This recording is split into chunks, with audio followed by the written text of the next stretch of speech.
Bonjour à tous et à toutes.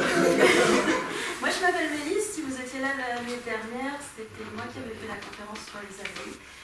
Mais cette année, comme moi les chauves-souris, j'y connais pas grand-chose. J'ai juste l'illustration. Devant la bouche. Plus près de la bouche. Donc j'ai fait l'illustration de la conférence. Donc il y a 4 espèces de chauves-souris qui sont représentées là. Donc j'ai mis normalement des petites étiquettes et Tiffany va tout vous raconter sur les différentes espèces qu'on peut trouver en Île-de-France. Donc voilà, comme les chauves-souris, c'est en général plutôt des ombres qu'on voit un petit peu dans la nuit. C'est pas facile de se rendre compte qu'elles sont hyper mignonnes en fait.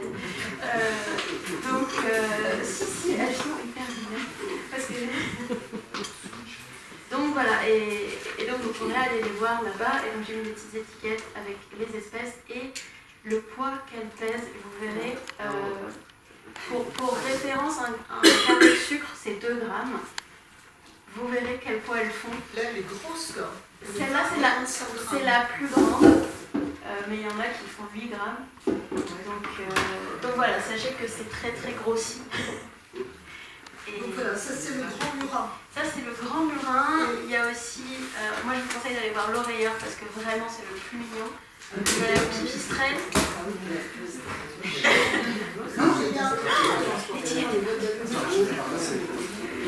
L'oreillard qui a des oreilles quasi aussi grandes que son corps.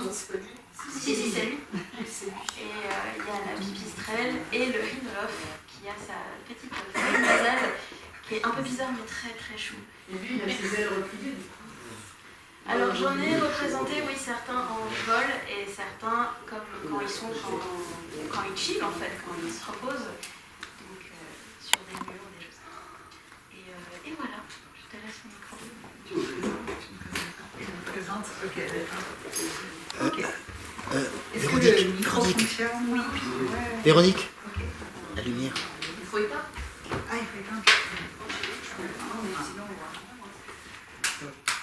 C'est bon comme ça.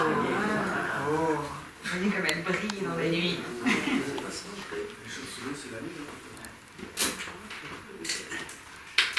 Ok.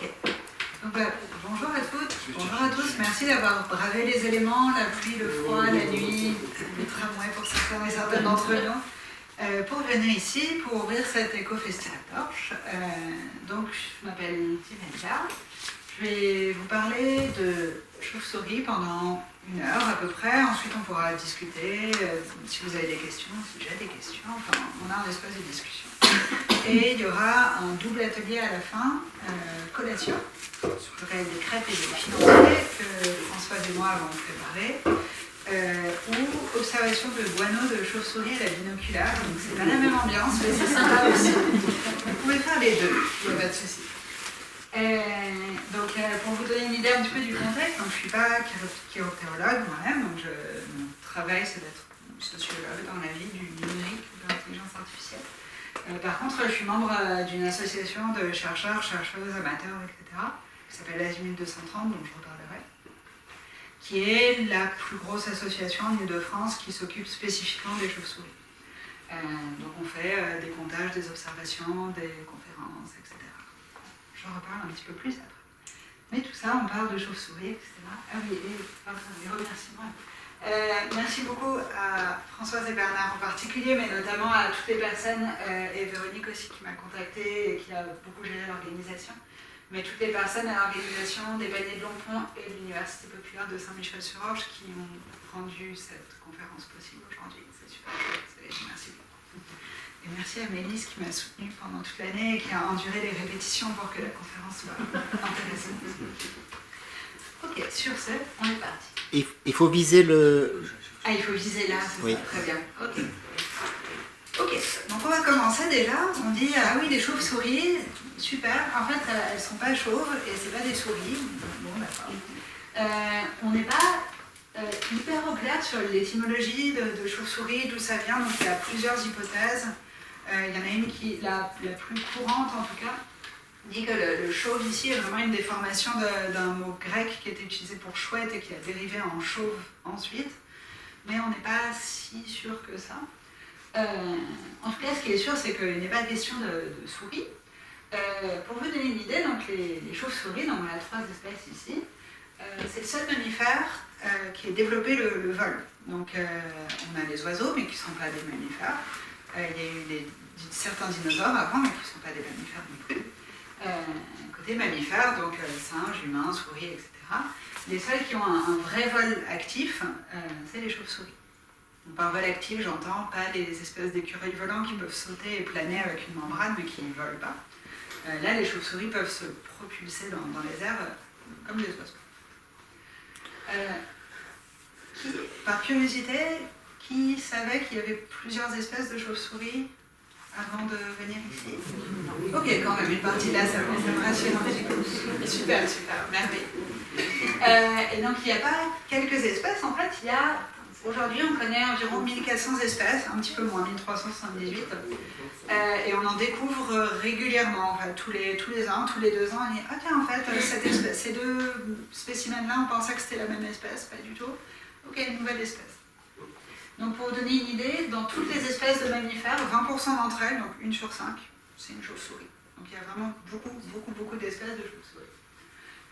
En France, il y a 35 espèces différentes, et globalement en Île-de-France, c'est à peu près pareil. Il y a 34 ou 35 espèces différentes, avec, on en reparlera un petit peu après, une surreprésentation de certaines espèces, donc notamment la pipistrelle, certains murins, etc., qui sont très communs. Avec une très forte variabilité aussi, parce que bon, évidemment, on pourrait dire, ok, il y a 1400 espèces, mais peut-être que c'est comme les fromages en Angleterre, quoi. Il y a 50 variantes de cheddar. Bon, d'accord. Sur les chauves-souris, c'est pas si vrai, en fait. On a énormément de variabilité. La plus petite d'entre elles, c'est la chauve-souris bourdon. On ne la trouve pas en France, mais elle fait 3 cm, elle déployée, donc c'est à peu près ça. La plus grande, elle fait 170 cm, c'est à peu près ma taille, elle déployée. Donc elle est immense pour le coup, et elle ne mange que des fruits. Donc 5 fruits et des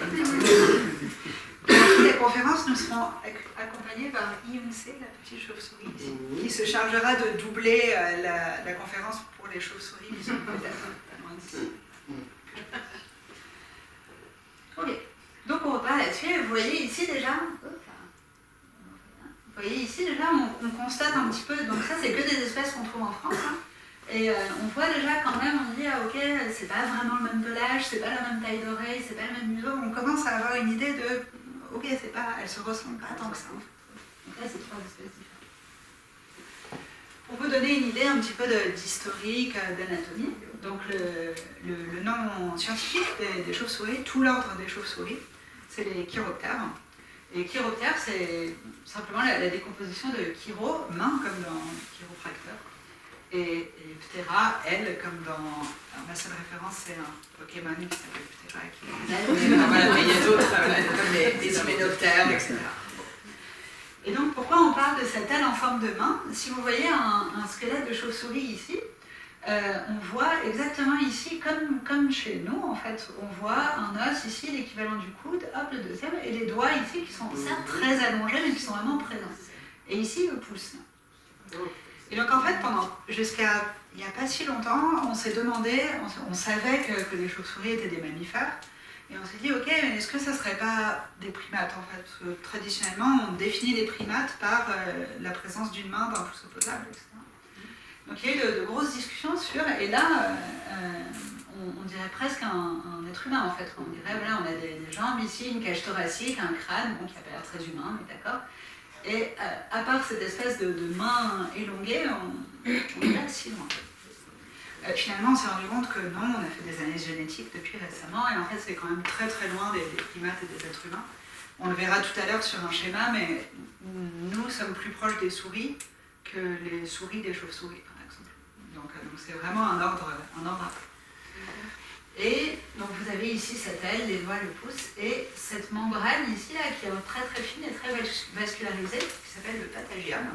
Et donc c'est ça qui leur permet plein de choses, en fait, de voler notamment, de se tenir chaude, d'accueillir des petits, etc. Dont on voit parfois, si ça vous est déjà arrivé, de ramasser des chauves-souris par terre qui étaient tombées, ça arrive qu'elles soient abîmées, voire qu'elles soient trouées, parce qu'elle est vraiment très fine. C'est c'est pas fabuleux, mais c'est pas très grave. Elles peuvent voler, survivre avec des trous dans le patagia, mais c'est pas un énorme souci. On entend plein de choses sur les chauves-souris, peut-être que vous en avez entendu une partie. Moi je parle souvent de chauves-souris, donc je les ai toutes entendues. Donc on entend parfois que c'est dangereux parce qu'elles s'accrochent aux cheveux, ce qui n'est pas vraiment le cas. Nos cheveux les intéressent pas trop. Les insectes au-dessus de nos cheveux éventuellement, mais les cheveux pas tant que ça. Qu'elles boivent du sang, donc c'est très minoritaire. Il y a 3 espèces sur les 1400 qui habitent toutes en Amérique latine et qui de toute façon s'attaquent pas aux humains. Qu'elles mordent, donc ce qui est possible, elles ont des dents, elles sont en capacité de mordre, mais elles n'aiment pas ça, ça leur fait pas plaisir non plus. Et donc il y a, j'avais lu aux États-Unis, il y a l'équivalent d'une morsure tous les 2 ans. Et en général, c'est des scientifiques qui se font mordre parce qu'ils les manipulent et ils les embêtent. Qu'elles sont aveugles apparemment, donc elles ne sont pas particulièrement aveugles, qu'elles seraient à l'origine du virus du Covid, dont on suppose maintenant qu'en fait c'est plus compliqué et dont on n'est pas sûr qu'elles aient joué un rôle tout court, qu'elles détruisent les habitats, donc notamment en nichant dans les granges, etc., ce qui paraît, on peut en reparler après, mais qui est plus nuancé. Qu'elles prolifèrent, alors là, ce qui vient directement du souris, on imagine vraiment comme des souris. Et vous verrez tout à l'heure le nombre, vous pouvez y penser, vous dire à votre avis combien de bébés par an ça fait une chauve-souris. Et il y aura la réponse un tout petit peu plus. Donc voilà, donc on est un petit peu dans ce contexte général-là. Et pour vous donner une idée, je vous ai mis là pour qu'on voit bien la différence. Vous avez une aile d'oiseau ici et une aile de chauve-souris ici. Donc un oreillard en l'occurrence. Hein. Et donc là, on voit bien cette structure en main avec le pouce et les 4 roues de doigts. Alors que chez les oiseaux, on a plutôt un allongement du métacarpe ici et on n'a pas du tout la même structure en doigts, parce que les oiseaux sont vraiment très très loin de nous en termes de structure.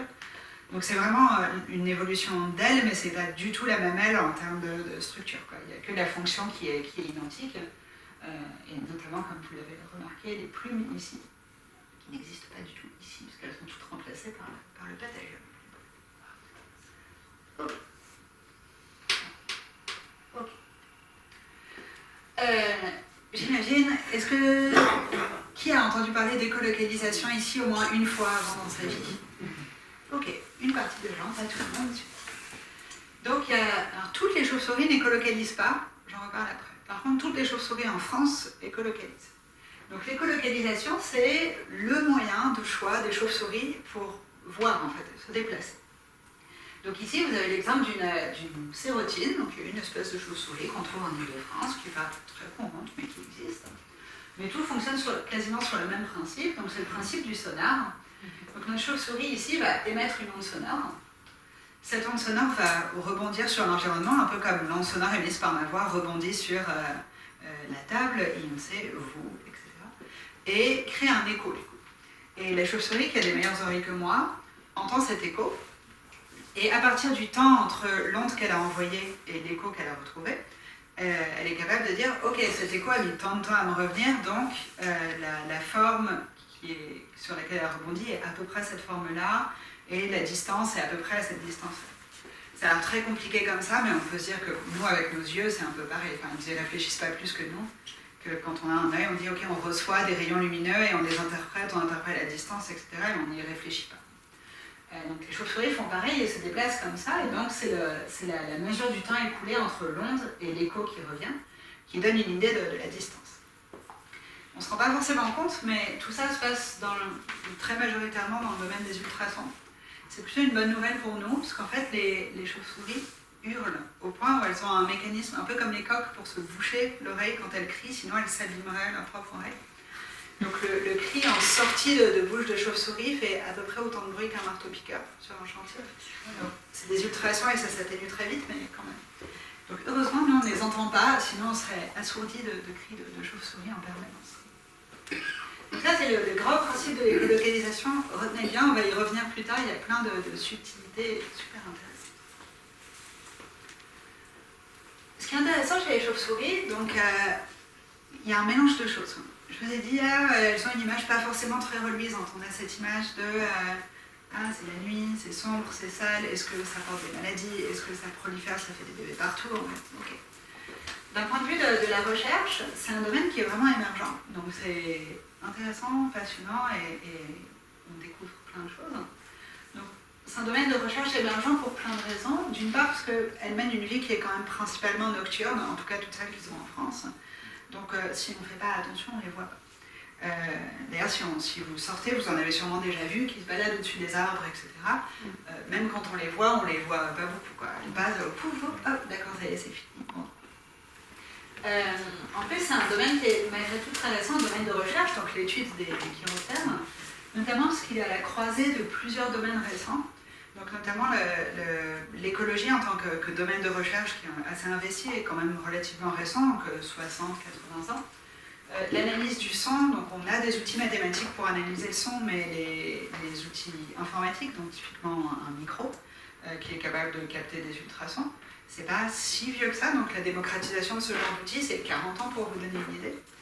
Donc il y a 40 ans, des chercheurs se sont dit, tiens, si on mettait un micro dans la forêt, de toute façon on va rien entendre, en fait, il y a plein de bruit en fait. Ok, il y a plein de bruits qu'on ne comprend pas.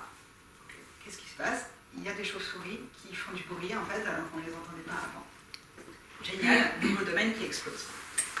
Évidemment, la réputation des chauves-souris ne les a pas aidés, donc c'est une nouvelle preuve que nos imaginaires collectifs ont en fait un impact sur plein d'autres choses, notamment sur la recherche scientifique. Parce que même dans les années 80, être chercheur ou chercheuse et dire bonjour, je voudrais de l'argent pour étudier les chauves-souris, était accueilli avec tiédeur. Un corollaire de ça, c'est que c'est vraiment un domaine qui est en train de se faire. Donc il y a des espèces qui sont découvertes quasiment chaque année. Il y a une compréhension qui est vraiment... Enfin, si je refais la même conférence dans 2 ans, je suis quasi certaine que je pourrais vous raconter des nouvelles choses que personne ne connaît pour l'instant. Et donc du coup, un aspect sympa, c'est que les textes de référence, et vous verrez, j'en cite plusieurs dans les conférences, parfois d'être il y a 15 ans, 20 ans, etc. Donc notamment, on va parler beaucoup de communication et de cris sociaux entre chauves-souris, donc vraiment de communication inter-individus. Et les premiers articles de recherche qui disent « mais les chauves-souris ont des cris sociaux, ils ne font pas que de l'écolocalisation », c'est 2000-2003 à peu près. Donc c'est vraiment, vraiment hyper récent. En plus, donc, on a cette image un peu triste des chauves-souris, alors qu'en fait, elles nous rendent bien service.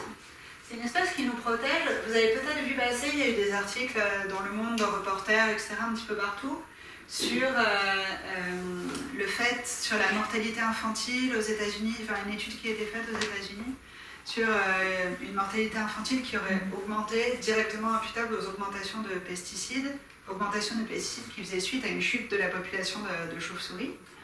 Donc là, ça date de septembre. En fait, c'est un article qui a été publié dans Science, donc une des principales revues scientifiques, le 6 septembre 2024, qui s'intéresse uniquement à quelques comtés des États-Unis, et qui est une méthode assez rigoureuse pour dire, ok, en fait, les populations de chauves-souris se sont effondrées à cause d'une infection par un champignon, dont on pourra reparler après. Ça a eu un impact sur tout l'écosystème, qui fait qu'on a eu une multiplication de nuisibles, au moins nuisibles du point de vue de l'agriculture, qui ont amené à plus de pesticides, et 15 ans après, on se rend compte qu'on a environ une mortalité infantile augmentée de 1300 bébés, directement liée à cette augmentation de pesticides. Du coup, donc ça fait... Donc là, évidemment, c'est très récent, donc je ne peux pas vous dire s'il y a des actions spécifiques qui vont être mises en place à la suite de cet article spécifiquement, mais c'est dans un continuum de travaux qui amènent de plus en plus à réintroduire des chauves-souris, à protéger les populations, etc., notamment à cause de l'impact très très positif des chauves-souris. Il y a notamment ce petit livre de Frédéric Keck et d'Arnaud Morvan, Les chauves-souris et les humains, des relations essentielles et complexes, qui présente pas mal de bons aspects des chauves-souris sur nos économies, sur nos écosystèmes, sur notre vie, etc. Un autre exemple qui commence à être un petit peu connu, c'est que on a lié directement la diversité de chauves-souris et leur abondance, ainsi que la diversité d'insectes, donc la protection des écosystèmes, à une diminution des processionnaires du pain qui ont tendance à détruire un peu tout sur leur passage. Et où notamment il faut vraiment ces deux aspects-là. Les insectes seuls ne suffisent pas à endiguer la population de processionnaires du pain. Par contre, l'équilibre chauve-souris plus beaucoup d'insectes arrive à être très très efficace. Ouais, je ne l'ai pas dit jusque-là, mais vous l'avez peut-être inféré. Je vous ai parlé de chauves-souris qui mangeaient des fruits, dont on parlera très peu, parce qu'il n'y en a pas du tout en France. Les chauves-souris en France sont toutes insectivores, donc elles mangent des insectes. Elles mangent, donc les estimations varient, mais c'est à peu près un tiers de leur poids toutes les nuits en insectes, donc c'est moins de moustiques à la maison, entre autres choses. Et donc il y a plein d'estimations, mais on estime à une centaine, 100, 200 insectes mangés par nuit pour une chauve-souris. Donc elle est efficace, elle charbonne. Et donc elles sont intéressantes, on appelle, il y a cette espèce de terme-là qui est un terme semi-scientifique, qui est un petit peu utilisé dans le domaine scientifique, mais qui a ensuite été beaucoup repris dans les articles de médiation, etc., qui parle d'espèces parapluies. Pour ces espèces qui en fait sont tellement essentielles et ont besoin de tellement d'aspects différents d'un écosystème, du fait que si elles disparaissent, en fait c'est un marqueur très important pour nous de dire ok, il y a quelque chose qui ne va pas dans cet écosystème, même si on ne l'a pas encore vu, mesuré, conceptualisé. Les chauves-souris ont besoin de tellement de choses que ça en fait une espèce particulièrement fragile. Donc évidemment elle a besoin d'insectes à manger, parce qu'il faut manger pour les chauves-souris aussi. Et elle a besoin de terrains très variés, à la fois pour la chasse, donc là où les insectes sont, pour l'hibernation, on va en parler, mais les chauves-souris en France en tout cas hibernent, tous les hivers. Pour la reproduction, elles ont besoin de terrains qui sont différents des terrains d'hibernation. Pour l'élevage des petits, elles ont encore besoin d'un terrain différent. Et en général, elles aiment beaucoup diversifier, donc elles ont besoin de couloirs de voyage entre ces espaces-là. Donc jusqu'à il n'y a pas longtemps, un gros angle mort de la protection des chauves-souris, c'était de dire, ok, on a fait une étude sur cette parcelle de forêt, il y a des chauves-souris, donc c'est protégé, on n'y touche pas. Sur cette parcelle aussi, mais entre les deux, il y a un champ, donc on peut mettre plein de choses. On peut mettre des éoliennes, de la lumière, etc., parce qu'on ne voit pas de biodiversité dedans. Et en fait, les chauves-souris utilisent cette espèce de couloir aérien pour passer d'un endroit à l'autre. Donc ça, c'est récent, ça fait 4 ans, je crois, que c'est vraiment devenu systématique de prendre en compte les couloirs aériens de transport des chauves-souris dans les études d'impact de biodiversité. Et donc évidemment, elles souffrent tristement de la pollution lumineuse, de la raréfaction des insectes. Elles souffrent aussi de l'absence de pics, donc pics verts, pics noirs, pics marres, etc., qui leur font des cavités dans les arbres. Donc elles font principalement leur nid d'été dans des cavités dans les arbres. On y revient dans une semaine ou deux. Mais elles ne creusent pas les cavités elles-mêmes, et donc elles dépendent d'autres oiseaux ou d'autres espèces pour creuser des cavités. Donc moins de pics, moins d'espèces pour les chauves-souris. Et donc c'est tout ça qui mène à cette qualification d'espèces parapluies qui en fait dépend des insectes, des pics, de grottes, de forêts variées, de couloirs de transmission entre les deux, qui sont capables de voyager, qui vivent très longtemps. Donc certaines espèces vivent jusqu'à 40 ans par exemple. Pour toutes ces raisons, on arrive à cette idée que en fait, la chauve-souris n'est absolument pas nuisible, mais en fait est un marqueur hyper précieux pour nous, pour avoir une idée de la santé de nos écosystèmes. Pour résumer, la chauve-souris et l'activité humaine, c'est chouette pour nous, parce que c'est un contrôle des populations d'insectes. Elles ont aussi un rôle de pollinisation et de dispersion des graines, c'est moins vrai pour les chauves-souris françaises, c'est surtout celles qui mangent des fruits de fait. Par contre, l'activité de pollinisation existe aussi pour les chauves-souris en France. C'est un marqueur écologique précieux, donc je ne vous redis pas pourquoi, je viens de vous le dire. Et donc, en conséquence de ça, en France, toutes les espèces, donc les 35 espèces, sont toutes protégées. Donc, on n'a pas le droit de faire tout ce qu'on veut avec des chauves-souris. Elles sont toutes protégées, elles font toutes l'objet d'études d'impact de biodiversité. Et il y a le plan national, le PNC, le plan national d'action communautaire, qui suit régulièrement les populations. En parlant de suivi de population, la plupart des populations sont en déclin en ce moment, donc c'est pas vrai de toutes, mais la tendance globale est plutôt à la baisse, notamment à cause des collisions routières, de la pollution lumineuse, des insecticides et de la disparition des habitats, donc à cause de ce que je vous ai dit juste avant, mais notamment aussi parce qu'un lieu de choix pour les chauves-souris qui veulent nicher, c'était sous les toits, dans les crevasses de bâtiments, et donc là il y a une vraie contradiction d'intérêt, puisque nous, on cherche à réduire les ponts thermiques à visée écologique, en fait. Donc on dit, ok, on veut boucher les crevasses, etc., pour dépenser moins d'énergie. Et ça, dans l'espace actuel qu'on a, ça empêche des chauves-souris qui avaient l'habitude de nicher là. Ce n'est pas une fatalité, on peut installer de nouveaux espaces, et ce sera tout à l'heure. Donc la suite de la conférence, là, je vous ai fait une espèce de petit tour d'horizon général de, en gros, c'est quoi les chauves-souris à très gros traits de crayon. Pourquoi en fait c'est pas des nuisibles, elles sont importantes et intéressantes pour nous, même d'un point de vue presque calculateur, hein, au-delà de ce qu'on pourrait aussi dire, c'est une espèce animale, on veut la protéger, parce que sans qu'elle ait un intérêt ou pas, c'est pas la question. Et donc maintenant je vais me concentrer plus sur les structures de vie, je vais laisser un petit peu de temps pour vous donner un an dans la vie d'une chauve-souris, qu'est-ce qui se passe, quels sont les temps forts de l'année. On va beaucoup reparler de son, d'écolocalisation et de tout ce qu'il y a de plus riche que l'écolocalisation. Et à la fin, on parlera de ce qu'on peut faire, nous, vous, moi, etc. Est-ce qu'on peut faire pour aider à notre échelle. Ok. Commençons donc notre épopée, un an dans la vie d'une chauve-souris. On est en automne, on peut commencer par l'automne. L'automne, c'est la grande période, vous pouvez en voir là, dans les jardins, dans la vallée de l'Orge, etc. C'est l'accouplement. Donc l'accouplement, c'est super intéressant parce que donc les chauves-souris s'accouplent, font des petits, ce sont des mammifères.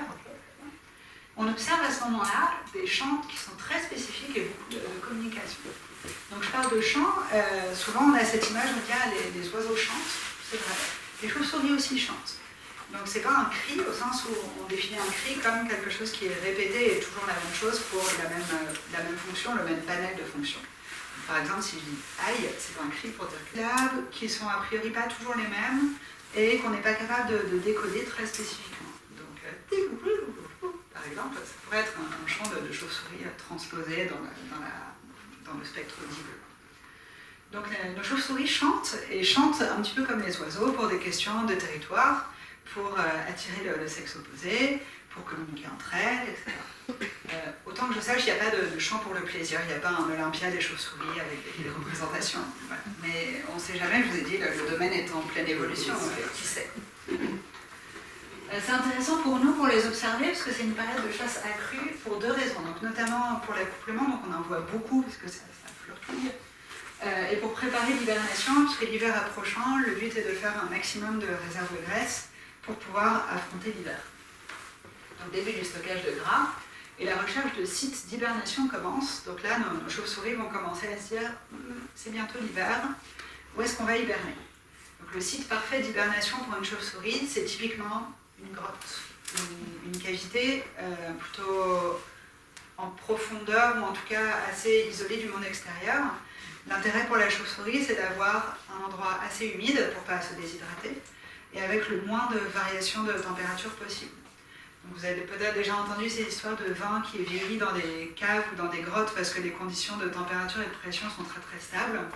La chauve-souris n'aime pas particulièrement le bon vin, mais elle s'intéresse à peu près aux mêmes propriétés en fait. Donc elle va chercher ces sites d'hibernation, elle finit en général par trouver, et arrive donc l'hiver. Donc l'hiver, c'est l'hibernation. L'hibernation, c'est un truc assez fou en fait, hein, pour vous donner une idée. La température corporelle et le rythme cardiaque diminuent. On passe de 200 battements par minute, en moyenne, ça dépend des espèces, à 10 battements par minute, une fois qu'elles sont en pleine torpeur. Et de 37-40 degrés à peu près de température corporelle, donc à peu près comme nous, à, donc j'ai mis 7 degrés, mais elles sont quasiment à la température de leur environnement. Donc prenez le 7 degrés comme un exemple. Hein. Mais elles se mettent à 1 ou 2 degrés près à la température de leur environnement.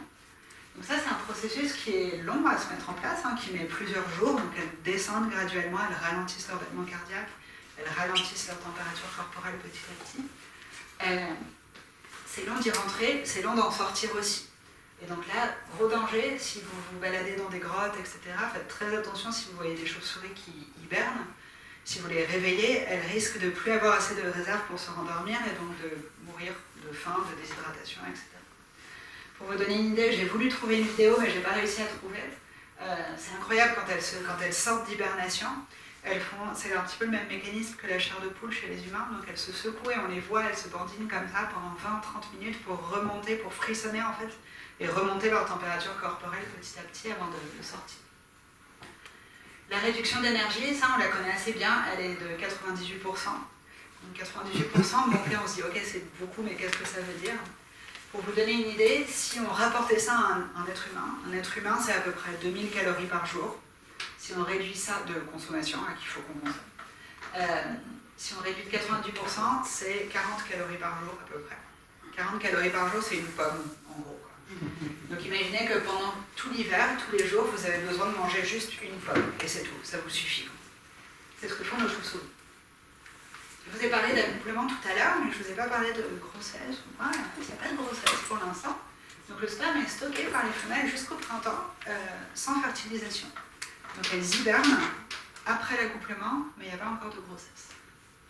Donc les deux gros dangers, c'est le réveil. L'autre danger qui nous concerne un peu moins, qui est très présent en Amérique du Nord et présent en Europe, mais dans une moindre mesure, c'est le syndrome du nez blanc. Donc le syndrome du nez blanc, c'est un champignon qui existe dans certaines grottes, qui a été découvert notamment aux États-Unis, et qui du coup pousse sur des chauves-souris qui hibernent et qui bougent très peu et finit par soit les déshydrater, leur prendre trop d'énergie, soit les asphyxier.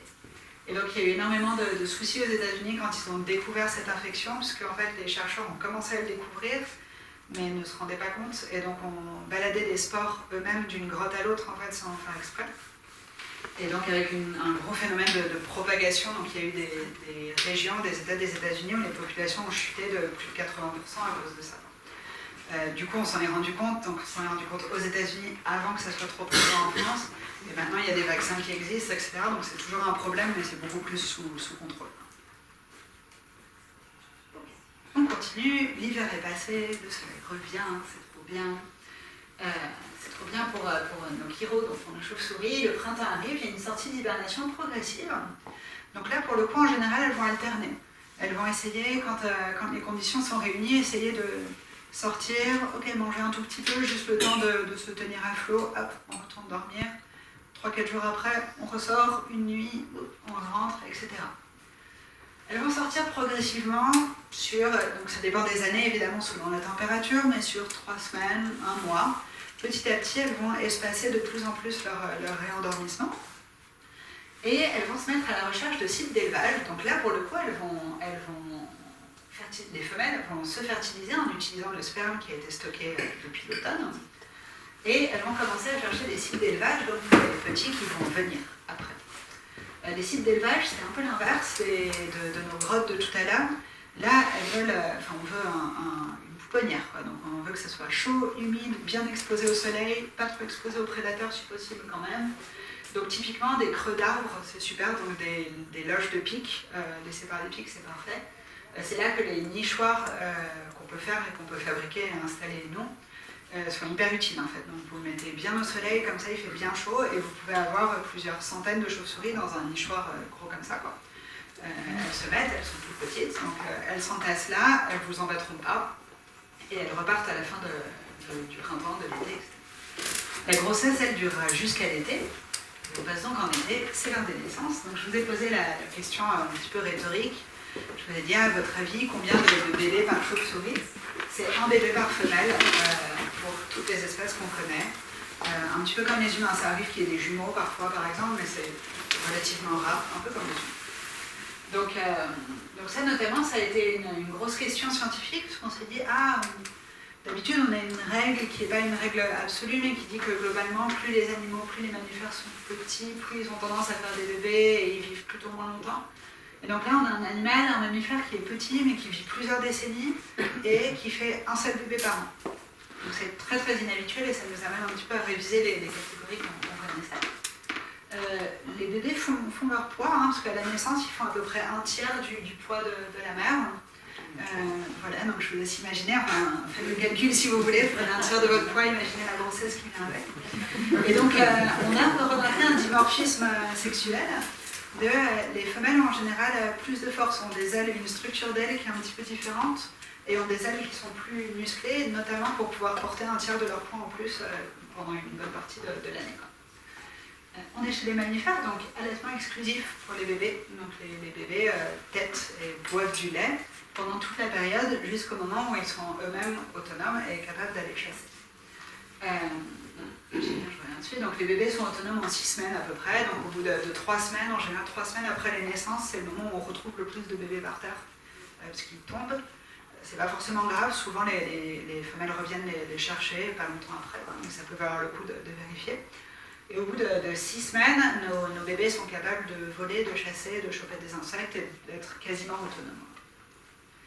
Le cas typique de nichage, donc je dis pareil, c'est pas une règle absolue, mais c'est ce qu'on rencontre en pratique, c'est que les femelles nichent en colonies de plusieurs dizaines ou centaines d'individus, et les mâles restent plutôt seuls et en petits groupes sur le printemps et l'été, Et donc ils chassent de leur côté, ils se préparent pour l'accouplement à l'automne, mais il n'y a pas de colonies de mâles. Les colonies, c'est quasi exclusivement des femelles. Les femelles de chauves-souris ont un fonctionnement qui, pour nos sociétés, est intéressant. Donc il n'y a pas de famille nucléaire de chauves-souris, de parents, etc. Très souvent, la colonie tout entière s'occupe des petits, peu importe la mère, en fait. Donc, alors, ce qui est plus courant en pratique, c'est qu'il y a des sous-groupes sociaux dans chaque colonie, et toutes les femelles d'un groupe social s'occupent de tous les petits de façon non discriminée. Donc ça, c'est des fonctionnements qu'on observe. On observe beaucoup, pas loin d'ici, en forêt de Rambouillet, qui est un gros site de chiroptères. On observe des espèces de métacolonies où en fait il y a plusieurs nids qui communiquent entre eux, donc qui échangent des individus régulièrement d'une année sur l'autre, etc. Et où on ne sait pas forcément comment le qualifier ou le quantifier, mais on constate qu'il y a échange d'informations entre les nids sur les bons coins de la forêt, les coins qui sont abîmés, les coins à investir, à pas investir, etc. Donc là, et ensuite on repart sur l'automne, l'accouplement, etc. Très réussi. J'espère que ça peut vous donner une idée de ce que je vous disais tout à l'heure, de ce côté espèce parapluie, de pourquoi il y a besoin d'autant de choses pour que les chauves-souris soient heureuses. Là, vous voyez, sur 4 saisons, quasiment chaque saison est différente. Et j'aurais pu aller encore plus fin en termes de granularité et vous faire quasiment mois par mois. Et vous auriez vu que chaque mois a des contraintes différentes, des attentes différentes. Donc ça demande vraiment énormément de ressources. Pour vous donner une idée, donc ça c'est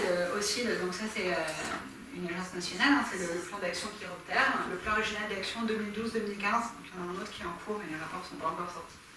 Je vous donne une idée de la proportion de population de chauves-souris, donc c'est le nombre d'observations sur l'île de France ici.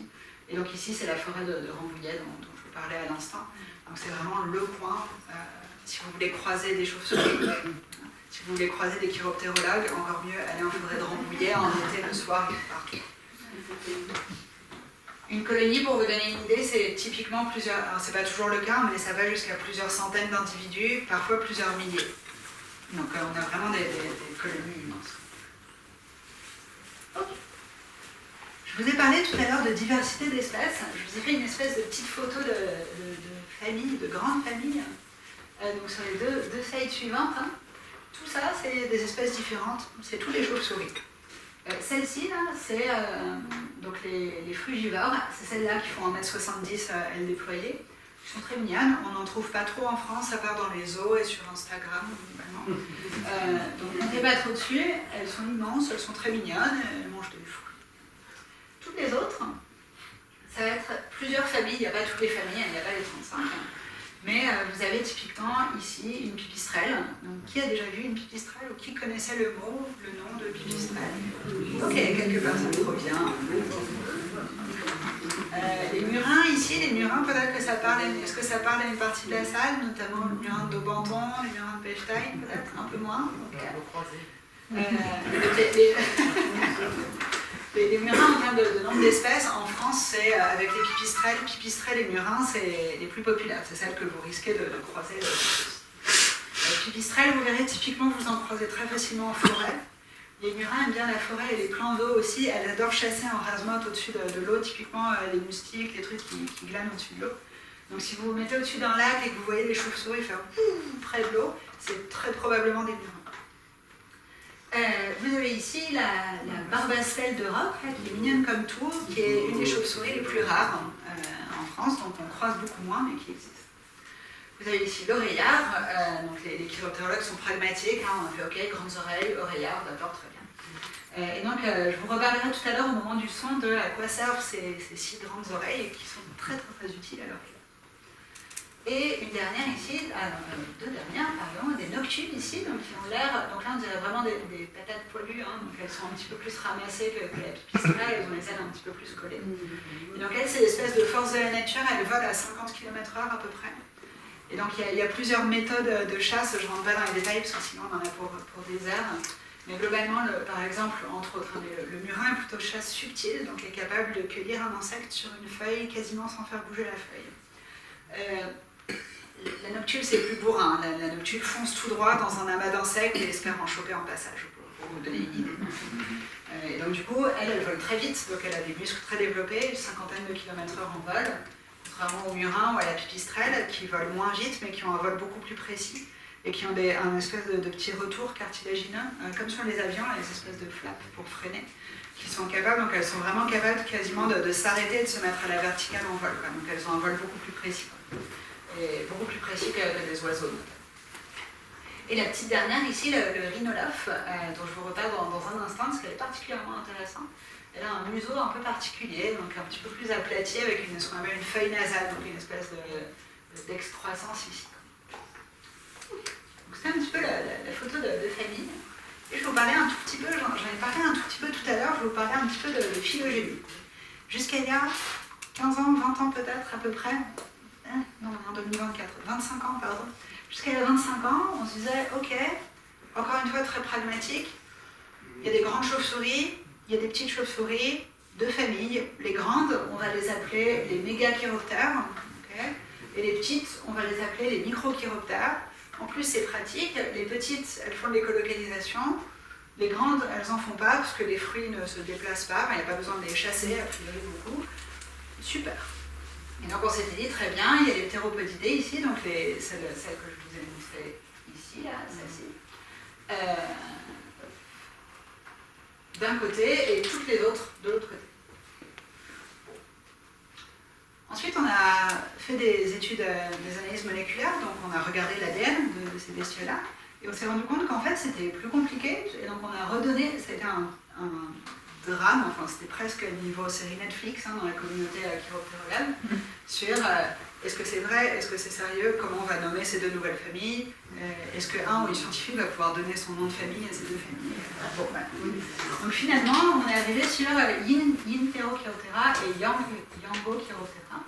Et donc on se rend compte qu'en fait, d'un point de vue analyse génétique, c'est vraiment ces deux familles-là qui émergent. Donc on a encore celles qui n'écolocalisent pas ici, nos frugivores, plus les rhinolophes, qui écolocalisent pourtant. C'est les Yin-Pterochiroptera, et toutes les autres, c'est les Yango-Chiroptera.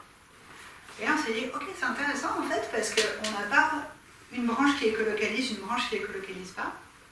Les deux branches écolocalisent, mais pas toutes. Donc on suppose que l'ancêtre commun n'écolocalisait pas, et que les deux sous-familles ont développé l'écolocalisation indépendamment. Donc un bon exemple de convergence évolutive. Donc pour vous donner ici, donc là on a l'arbre, donc c'est ce que je vous disais tout à l'heure, les humains sont là, ici, les singes sont là. Les rongeurs sont ici, et les chauves-souris, il faut remonter jusqu'ici pour avoir ici nos deux ordres de chauves-souris. Donc c'est vraiment un ordre à part. Je vous passe pour l'instant sur les aspects de phylogénie, et pour vous montrer, j'espère pouvoir vous montrer une petite vidéo de chasse. Est-ce que je peux faire ça? Donc c'est une soprano pipistrelle.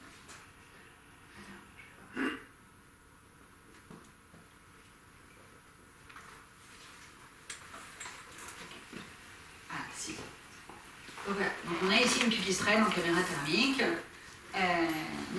Donc je vais vous montrer juste un petit bout, la vidéo fait quelques minutes. Donc on a ici une bestiole.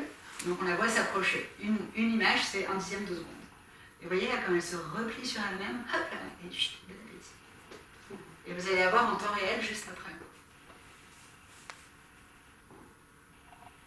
Voilà, fini. Elle a mangé son insecte. Donc on va la voir réapprocher ici, une autre un peu plus bas. Encore une fois, regardez le mouvement des ailes, je trouve ça merveilleux. On la voit vraiment battre des ailes et s'approcher, se replier dans son uropatagium, celui entre les pattes. Elle replie pour attraper l'insecte. Et là, c'est fini. Pour l'insecte. En temps réel. Et donc là, vous avez, là, on voit bien le mouvement des ailes, on la voit vraiment décomposer étape par étape. Ok. Ouais, le ramène chute comme ça. Ouais. Il y a plusieurs techniques de chasse, enfin voilà. Donc là c'est une pipistrelle, mais contrairement à ce que je vous disais, les noctules, on les voit parfois quand il fait pas trop noir, on les voit vraiment ouvrir la gueule, faire enfin, c'est vraiment très subtil. Et depuis tout à l'heure, on parle quasiment pas de son, et donc là, il est temps de vous parler de son, et on aimerait bien voir le son. Et donc notre méthode préférée pour voir le son, c'est un sonogramme, comme ça, et donc comme ceci. Et donc là, si on a le temps, donc ici en millisecondes typiquement, donc 50, 100, 150, 200 millisecondes, Et en ordonnée, on a la fréquence. Donc la fréquence, plus c'est bas, plus c'est grave. Donc c'est plus grave que etc. Et donc on représente ici les fréquences qu'on voit, donc qu'on entend, qu'on a capturées à l'aide d'un micro. Donc là, par exemple, si on essaye de mimer ça, ça veut dire que notre chauve-souris fait une espèce de régulièrement, 3 fois, là, comme ça. En plus, on a des petites harmoniques ici qui salissent un petit peu le son, mais on a cette image. Ici, vous avez un zoom. Donc en fait, ça, c'est un zoom sur un truc comme ça. Donc on voit cette espèce de courbe un petit peu étalée là, donc qui est verticale puis aplatie. Donc je vous disais tout à l'heure, les chiroptérologues sont des gens pragmatiques, donc la version scientifique pour décrire les sonogrammes, c'est exactement ça. Là, on va parler d'un sonogramme vertical. Ici, en zoomant, on va parler d'un vertical puis aplati. Il y a aussi des aplatis tout court, etc. C'est la façon qu'on utilise pour les décrire. Donc chaque espèce a des caractéristiques sonores qui aident à l'identification. C'est pas à 100%, on ne peut pas utiliser uniquement le sonogramme pour l'identifier pour toutes les espèces, mais ça aide énormément, parce que chaque espèce a des fréquences de prédilection, des formes de cris de prédilection. Et donc, un chiroptérologue aguerri peut regarder ceci et vous dire « je sais, c'est une pipistrelle pygmée ». Moi, je ne peux pas.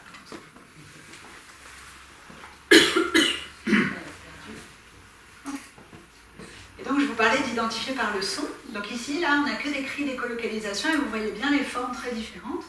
On a notre barbastelle ici. Ici, on a Plécotus, donc c'est les oreillards, la sérotine, le psepticus. 2 noctules ici, là, qui ont des formes plus aplaties. Ici, on retrouve un truc très, très vertical qui ressemble un petit peu à ce qu'on a vu avant, donc des myotis, donc des murins. Donc il nous fait supposer qu'en fait, c'était pas une pipistrelle pygmée, c'était probablement plutôt un murin. Notre pipistrelle pygmée ici, elle est plutôt verticale puis aplatie. Et donc, si vous remarquez, il y a un truc qui se cache. Celui-ci, là, notre rhinolaphe, il a une forme pas du tout pareille que les autres. Et donc, oui, regardez son petit air coquin. Il nous aide depuis. Le rhinolaphe ne fait pas comme les autres. Et donc, ça, c'est une partie qui est vraiment passionnante. Le rhinolaphe, je vous ai dit tout à l'heure, il y a eu 2 méthodes d'écolocalisation séparées qui ont évolué séparément. Et en fait, c'est pas la même méthode. Donc, elles ont appris à écolocaliser de 2 façons différentes qui ne reposent pas du tout sur le même mécanisme physique. Donc, toutes celles-là, tout sauf les rhinolaphes, c'est le sonar, c'est ce que je vous ai dit au tout début. Et le rhinolaphe ne fait pas comme les autres. Et donc ça, je vous propose un petit aparté sur l'effet Doppler, donc souvenir de cours de physique. Donc l'effet Doppler, c'est simplement le décalage de fréquence ici entre du onde observée, lorsque la distance source-récepteur varie. Donc l'exemple typique que vous connaissez, c'est quand un train passe, si vous entendez la sirène du train, ça fait comme ça et ça s'aggrave d'un coup au fur et à mesure que le train s'éloigne. Le bruit du train ou la sirène du train ne change pas de fréquence en fait, c'est la fréquence qu'on entend qui change et ça change uniquement parce que la distance varie. Donc, représentation ici. Notre rhinolaphe utilise exactement cet effet Doppler en fait. Notre rhinolaphe, comme une chauve-souris qui a bien fait son solfège, est capable de taper une note juste, à fréquence constante. Cet écho, cette onde va rebondir aussi, comme le sonar de tout à l'heure. Sauf que le rhinolaphe va mesurer le différentiel de fréquence entre l'onde qu'il a criée et la fréquence de l'onde reçue. Et ça va lui donner une idée précise non seulement de ce qu'il y a dans son environnement, mais de la vitesse de déplacement aussi. Donc c'est une écolocalisation un peu plus évoluée que le sonar au-dessus. Donc voilà, donc les rhinolaphes ne font rien pour les autres. Et notamment, c'est à ça que leur sert leur feuille nasale, leur structure nasale est très très bonne à capturer de toutes petites variations de fréquence. Ok. Il nous reste encore un petit peu de temps, si je veux passer à la slide suivante. Non ? Si, ah, il y a tout passé dans le temps. Ouais.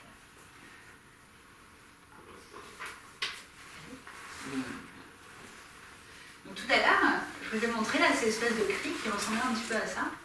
Et on voit typiquement ces espèces de balayage de fréquences.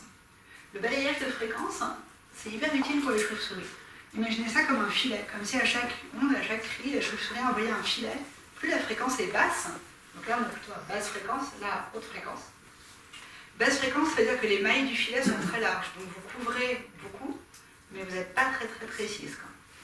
Et donc là vous avez un petit insecte qui fait parce qu'il est passé entre les mailles du filet. C'est pour ça qu'une fois qu'elle s'approche, elle balaye de plus en plus de fréquences pour avoir des mailles de plus en plus fines. Et donc là, le petit insecte dit plus du tout.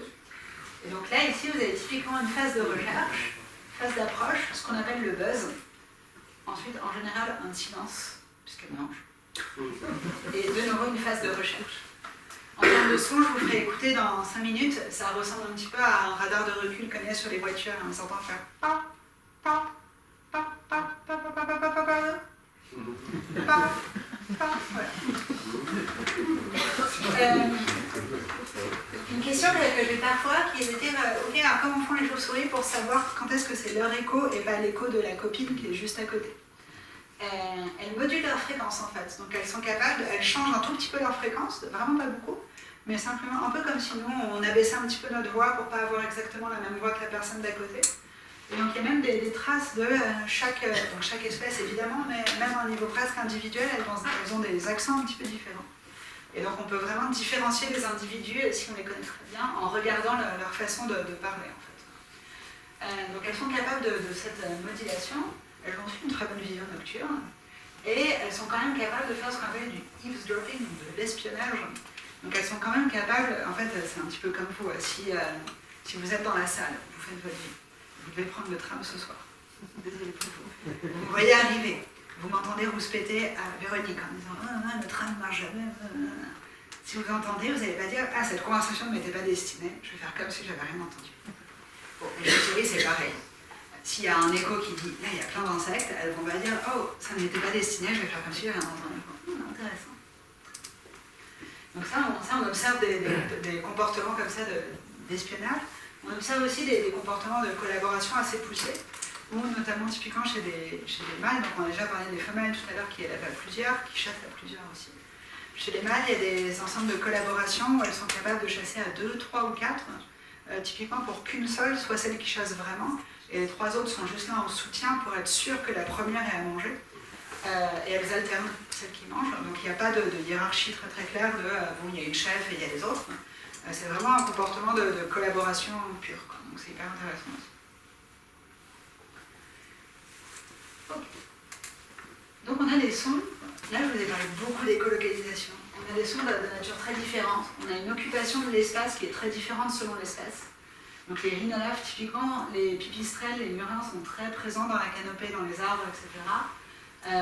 C'est pas du tout le cas des noctules, donc ils vont chercher les plans d'eau, les murins aussi.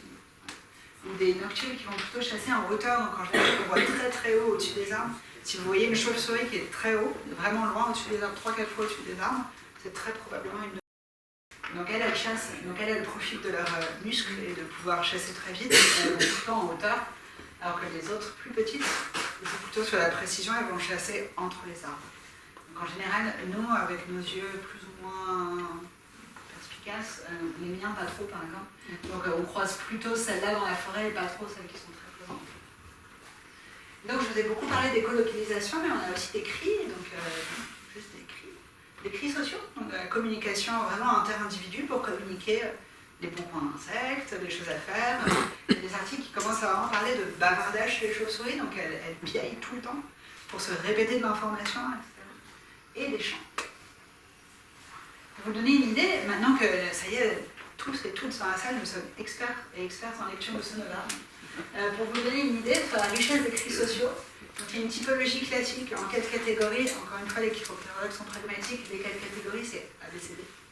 Donc A, c'est typiquement un cri ou un braillement. Si vous prenez une chauve-souris, vous lui faites mal, elle va faire un genre de voilà. Et donc ça c'est typiquement type A. B, c'est des trilles, donc ça ressemble, et ça vous le voyez d'ailleurs, hein, c'est basse fréquence. Nous on entend à peu près ici, là, entre moins de 20 kHz. Donc les cris, les braillements, c'est typiquement des choses qu'on entend à l'oreille humaine. Les trilles ici, là, ça peut être des cris d'écolocalisation, pas forcément, mais ça peut. Et donc on a cette espèce de motif un petit peu répété. Ça c'est type B. Type C, on commence à avoir des cris plus complexes, donc on a une petite modulation, donc là on a un genre de comme ça. On fait, ah ok, vous faites plus des cris de communication. Et après, ici, promis, je ne vais pas essayer de vous reproduire, mais on voit ici qu'il y a un champ plus complexe avec des modulations, etc. Et donc là, on ne sait pas exactement ce que c'est comme champ, mais on voit qu'il y a quand même une structure de son beaucoup plus complexe dans le temps et bonne fréquence. Et donc ça, ce que je vous disais tout à l'heure, cette figure-là, ça date de Fadja et al. Qui a fait sa thèse sur les cris sociaux des chauves-souris, et c'était un des premiers à le faire. Ça date de 2003, donc c'est vraiment, vraiment très, très récent.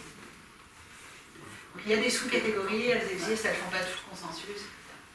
Pour vous donner une idée, voilà plusieurs espèces. Donc on a la sérotine, ici, la Lepseticus, les murins, Myotis, la noctule, les pipistrelles, etc.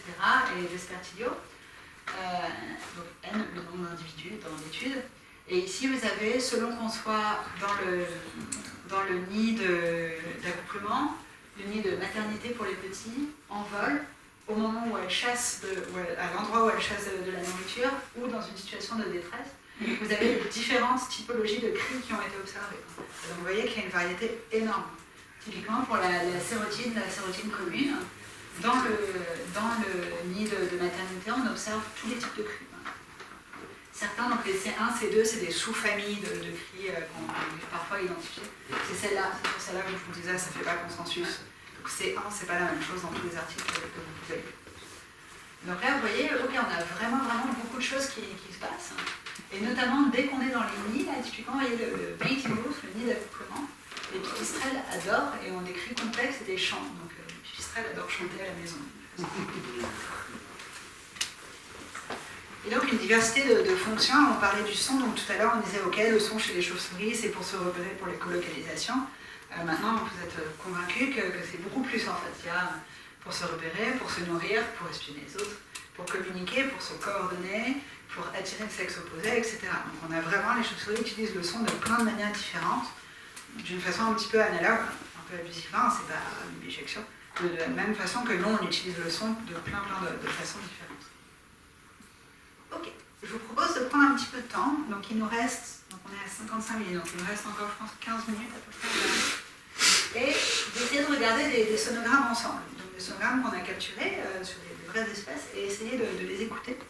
Donc c'était ça le délai au début, parce que j'ai pas pu utiliser mon ordinateur qui est là. Donc j'ai réinstallé le logiciel d'analyse de cris sur ce PC. On va essayer, je ne sais pas à quel point ça va marcher.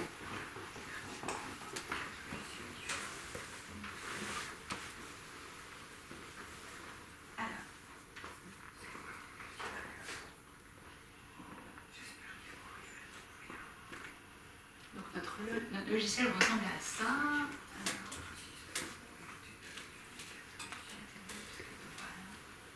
Et donc, si on ouvre ici un fichier, ok. Normalement, il finit par y arriver. On travaille. Je vous propose d'essayer 1 ou 2 minutes et si ça ne marche pas, je reprends juste sur la conférence et on peut faire ça après pendant la discussion pour les personnes que ça intéresse. Et donc on devrait avoir dans les téléchargements.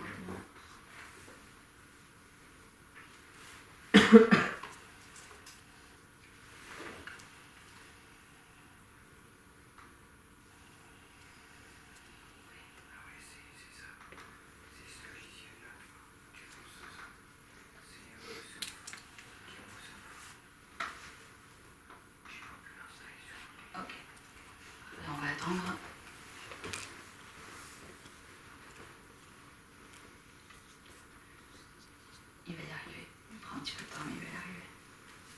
Donc là, ce que j'ai chargé comme son, c'est une pipistrelle que j'ai enregistrée il y a 1 mois à peu près, à l'uranoscope de Grèce-Saint-Angély. Il y avait plein de pipistrelles qui se baladaient. Et j'espère pouvoir... Ah si, il a ouvert mes là, pardon. J'ai été mauvaise langue.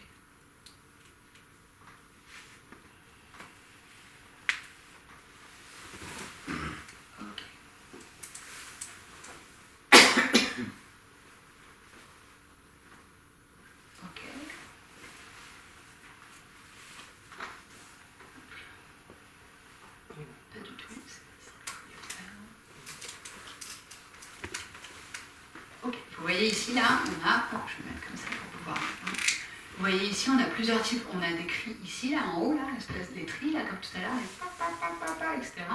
Et on a quelque chose à plus basse fréquence ici, qui, là, pour le coup, est plutôt de l'ordre de cris sociaux. Les pipistrelles, en général, elles écolocalisent plus haut que leurs cris sociaux. C'est comme ça qu'on les reconnaît. Il y a plein d'autres espèces qui font ça, mais notamment les pipistrelles. Je vais voir si je peux juste refaire les réglages rapidement, que j'avais l'habitude de faire, pour voir si on peut voir quelque chose de merveilleux.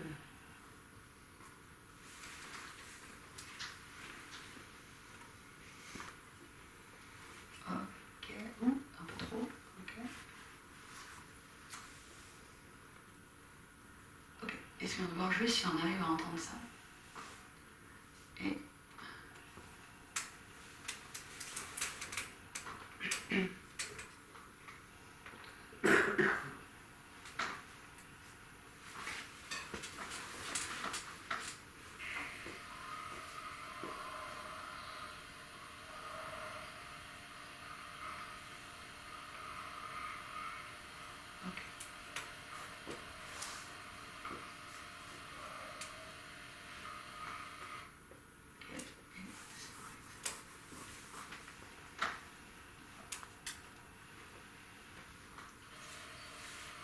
si on va si on entend le mot. Vous entendez? Vous entendez l'espèce de petit piou comme ça, qui est vraiment une colocalisation. Comme ça, qui est un cri social cette fois-ci. Et c'est le même animal. C'est le même animal là dans les deux cas, exactement. Là, c'est le même animal qui fait les deux. C'est transposé en fréquence. Et c'est transposé en fréquence. En fait, là, c'est en expansion de temps. Il y a plusieurs méthodes pour visualiser. Là, c'est en expansion de temps. Donc, du coup, on utilise le fait, je vous ai dit tout à l'heure, on ralentit pour abaisser la fréquence dans quelque chose qu'on peut entendre. Là, c'est 1/10, donc ça ralentit 10 fois. En fait, imaginez que tout ce que vous entendez, ça va 10 fois plus vite en vrai. C'est plus aigu. Pour vous donner une idée, si je prends un autre enregistrement, si il veut bien. Oui, il veut bien.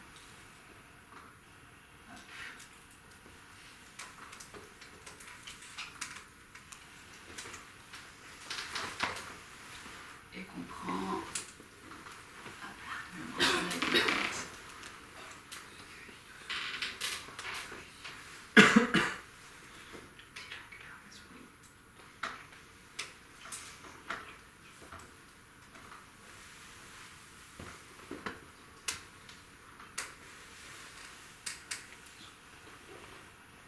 Ok, on est reparti pour un tout petit peu de nettoyage.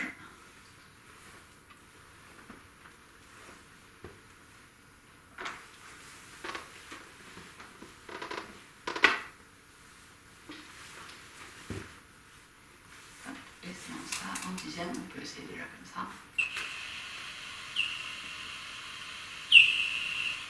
Après oui, on entend beaucoup plus nettement, c'est avec un meilleur micro que ce que j'ai moi sur mon téléphone.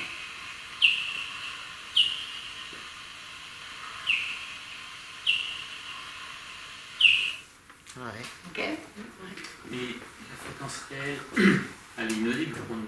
La fréquence réelle est complètement inaudible pour nous, effectivement, ouais. Donc on est obligé de ruser pour les entendre. Baisser. Mais on sait comment eux, ils le perçoivent? Non. Quand nous, si on... Ça dépend de quelle question. Est-ce que si nous, on passe ce son-là, comment les chauves-souris le perçoivent? Non. Quand elles... comme nous, on perçoit, donc c'est un tympan qui vibre, donc il y a une structure d'oreille qui est différente de la nôtre, mais c'est un tympan qui vibre aussi. Donc c'est de la même façon que nous, on perçoit le son, en gros. Est-ce que les chiens entendent les chauves-souris? C'est une très bonne question et on m'a déjà posé la question et je ne sais pas du tout en fait. J'aurais tendance à dire que oui du coup, parce que certains chiens entendent les ultrasons, donc je ne vois pas pourquoi pas en fait, mais je n'ai pas de réponse très définitive à ça malheureusement. Enfin, il y a les gammes d'ultrasons qui sont peut-être différentes quand même. Oui. Je ne sais pas ce que les chiens entendent précisément comme ultrasons. Je sais que les chiens entendent certains ultrasons. Et donc là, on est sur des ultrasons. Ah oui, il n'y a pas les valeurs, mais on n'est pas très loin. On est à 30, 40, 50 éventuellement kHz. Donc c'est pas très très loin dans la gamme des ultrasons. Mais j'ai pas, malheureusement, pas plus de... Et est-ce qu'on sait s'il y a un phénomène d'apprentissage? On sait que chez les oiseaux, il y a des chants qui se transmettent avec une variabilité suivant la région. Oui, ouais. Par les parents. Alors, mère petit, je sais pas. D'individu à individu, par contre, dans une même colonie, ça par contre, on constate qu'il y a des phénomènes de contamination sociale. Donc il y a des synchronisations de chants, donc on peut reconnaître, ah tiens, cette chauve-souris chante comme ça, peut-être qu'elle est passée par telle colonie, par exemple. Donc ça, on le constate. Mère, petit, je ne sais pas du tout. Au sens où je ne sais pas si c'est le cas ou si c'est pas le cas. Et autant que je sache, on ne sait pas, enfin c'est quelque chose qu'on a du mal à regarder.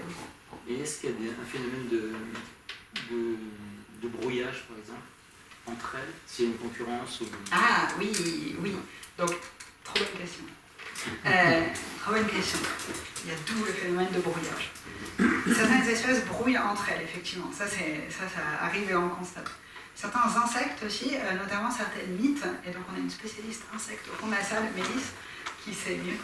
Mais donc certaines mythes ont une structure d'ailes, ont évolué une structure d'ailes exprès, qui est capable de brouiller les signaux d'écolocalisation et donc faire croire à la chauve-souris qu'elle est un tout petit peu ailleurs de là où elle est vraiment. En réponse à ça, les oreillards ont trouvé la technique. Les oreillards ont fait ok, brouillage, c'est pas grave, je vais avoir les plus grandes oreilles. Et donc elles font ce qu'on appelle de l'écoute passive. Et donc les oreillards entendent vraiment beaucoup mieux des tout petits bruits, notamment le frottement des ailes d'insectes, etc. Et donc ont beaucoup moins besoin d'écolocaliser pour aller choper la montre. Mais oui, merci pour la question. Et les insectes aussi, t'imagines? Oui, et les insectes aussi évoluent. Ouais. Ils changent la fréquence pour que le copain se fasse bouffer. Oui, exactement. Oui, alors ça. Je ne sais pas comment ça marche à un niveau insecte individuel, mais effectivement, il y a des effets macro comme ça. Okay. J'ai 2-3 autres enregistrements, si vous voulez, qu'on peut regarder un peu plus en détail après. On est déjà à 1h03, donc je veux pas. Jusque-là, en gros, on a fait une espèce de balayage, alors pas de fréquence, mais d'informations super larges. On a fait, ok, c'est quoi les chauves-souris, c'est quoi les grandes espèces, le son, les cris sociaux, les modes d'habitat, etc. Beaucoup d'informations. Tout ça avec un seul but, vous convaincre que les chauves-souris, c'est trop cool en fait. C'était le but, de partager mon enthousiasme. Et non seulement c'est trop cool, mais qu'elles sont essentielles à la bonne santé de nos habitats, qu'elles communiquent et évoluent en groupe complexe et riche. Et que leur bonne santé se joue toute l'année en fait. Leurs populations sont malheureusement en déclin et leur habitat menacé. Donc là on se dit, non, que faire? Je vous propose une petite série d'actions, non exhaustives, du plus facile au plus difficile. Le plus facile, c'est en sortant de cette conférence, demain, après-demain, on prendra 6 mois, pensez aux chauves-souris. Un peu, si vous êtes venu à la conférence abeilles l'an dernier, peut-être que vous êtes mis à penser un peu plus aux abeilles solitaires après. Pareil, sentez, vous dites, ah ça c'est vrai, les chauves-souris existent en fait dans le monde, même si je ne les vois pas, ou même si je les vois uniquement le soir dans le jardin, etc. On s'en rappelle. Difficulté très facile. Donc souvenez-vous que les chauves-souris ne sont pas si différentes de nous. Elles mangent, se reproduisent, communiquent, chantent, vivent en groupe. Elles dépendent d'un écosystème entier pour survivre. Vous pouvez vraiment les observer. Donc à la tombée de la nuit, il y en a beaucoup dans la vallée de l'Orge, il y en a probablement dans vos jardins aussi si vous avez un jardin. Il y en a parfois sous les lampadaires dans la rue parce qu'elles ont capté qu'il y a des insectes qui viennent à cet endroit-là. Donc elles ne sont pas particulièrement attirées par la lumière, elles sont attirées par les insectes qui sont attirés par la lumière. Vous pouvez lire, si vous voulez, sur la collection Monde Sauvage, le livre de Laurent Tillon, qui est chiroptérologue, pour le coup, c'est Les fantômes de la lune, où il raconte plus sa vie et son regard de chiroptérologue et ses interactions avec les chauves-souris. C'est bien écrit et c'est facile, enfin ça ne demande pas de connaissances particulières, c'est agréable à lire, il est très chouette, il n'est pas très long. Si vous voulez plus d'informations, si vous voulez vous renseigner, vous dites ok, j'aimerais bien y penser, mais me renseigner un petit peu plus. Vous pouvez regarder donc Vigitiro, qui est le site principal qui concentre les actions de veille et d'observation. Le plan national d'action chiroptère, qui est en fait une conséquence directe du traité. Donc il y a un traité de 1991, Europax, qui dit que les pays d'Europe, enfin les pays signataires s'engagent à mener des actions de conservation des chauves-souris, etc. Le traité en lui-même est pas méga intéressant. Enfin, moi je trouve ça méga intéressant, mais j'ai conscience que c'est très aride. Il y a des rapports tous les 3 ou 4 ans, mais qui sont vraiment très très secs à lire. Par contre, le plan national d'action chiroptère, qui est l'instance nationale en France, qui a été créé suite à l'Eurobat, fait plein de rapports d'actions de sensibilisation à divers degrés de vulgarisation. Donc vous avez du très très vulgarisé sur qu'est-ce que c'est qu'une chauve-souris, etc., à des rapports d'études scientifiques avec des courbes du suivi de population, des sonogrammes, etc. Il y en a vraiment pour tous les goûts. Donc ça, c'est le PNC, là, c'est vraiment le site à suivre si vous voulez juste avoir un petit peu plus d'informations. Un peu plus dur, mais facile quand même. Sachez agir si vous voyez des chauves-souris. Rappelez-vous, mais rappelez aux gens autour de vous aussi que les chauves-souris sont des espèces protégées par la loi. Et que donc un cas sur le groupe de l'association où je suis à Azimut, on a régulièrement le cas de il y a des gens, des ouvriers voilà, qui font des travaux dans une maison, il y a une chauve-souris dans le toit, ils cherchent à dégager le nid pour faire avancer les travaux, c'est illégal en fait. Donc là, vous pouvez contacter soit une association, je vais vous donner des contacts, soit directement les gens du PNC, donc du Plan National. Vous dire, ok, il y a un chantier à cet endroit-là, et donc là, des gens peuvent venir, déplacer le nid, c'est pas forcément dramatique en fait. Les gens viennent, déplacent le nid, donnent une structure adaptée, et ensuite les travaux peuvent continuer, etc. Si vous rencontrez une chauve-souris adulte par terre, si vous la rencontrez et qu'elle vole dans les airs, émerveillez-vous. Si elle est à terre et qu'elle n'est pas blessée, prenez des gants épais si possible, si vous avez, manipulez-la délicatement pour ne pas lui faire mal, relâchez-la, éventuellement donnez-lui un petit bouchon de bouteille d'eau pour qu'elle ait un petit peu. Si elle est blessée, si vous sentez que vous pouvez la déplacer, donc avec des gants toujours, mettez-la dans une boîte en carton fermée, enfin pas forcément fermer la boîte, mais en tout cas fermée des quatre côtés, avec un petit bouchon d'eau, et vous pouvez appeler un service qui s'appelle SOS Chiroptère, qui vous mettra en relation avec des bénévoles dans toute la France, qui eux sont habilités, ont l'habitude, sont capables, ont souvent une formation vétérinaire, etc. Si c'est un bébé, alors c'est un peu plus compliqué que l'appeler SOS Chiroptère, mais en général, ça finit par appeler SOS Chiroptère. Si c'est un bébé et qu'il n'a pas l'air blessé, vous pouvez aussi juste surveiller et dire peut-être qu'une femelle ou la maman va revenir le chercher quelques heures après, repasser 2 heures plus tard et voyez si le bébé est toujours là. Comment on connaît que c'est un bébé? Ah, excellente question. Vous avez ici, j'ai trouvé une chauve-souris chez nous. Donc c'est SOS Chiro qui donne ça, c'est une plan national d'action. Est-elle blessée? Oui. Contactez le centre de soins ou SOS Chiro. Non. Est-elle gris-rose avec un poil très ras? C'est un bébé. On les rencontre qu'en juin et juillet, donc c'est les deux. Si ça n'a pas beaucoup de poils, c'est en juin et juillet, c'est un bébé. Voyez-vous le gîte, donc si vous voyez directement une cavité, etc., vous pouvez dire, ok, une cavité dans l'arbre, vous pouvez dire, bon, ok, c'est vraiment juste au-dessus, je vais attendre un petit peu. Placez-le éventuellement en dessous, délicatement. Il remontera ça ou sa main viendra le chercher, etc. Alors, le muséum de Bourges donne un exemple de dispositif. Alors, le muséum de Bourges, il y a plein de choses pour sauver. Si elle n'est pas repartie au matin, contactez son besoin le plus proche. Est-elle volante? Oui, elle est sûrement en train de chasser. Donc, ouvrez la fenêtre si elle est à la maison. Éteignez la lumière, sortez de la pièce. A priori, il n'y a pas beaucoup d'insectes dans votre salon, donc ça n'intéresse pas trop. Donc si vous éteignez les lumières et que vous ouvrez la fenêtre, elle a autant envie que vous de partir. Si elle est volante, peut-être que votre habitation sert de gîte. Donc pareil, la destruction de l'espace et l'altération de leur gîte est interdit.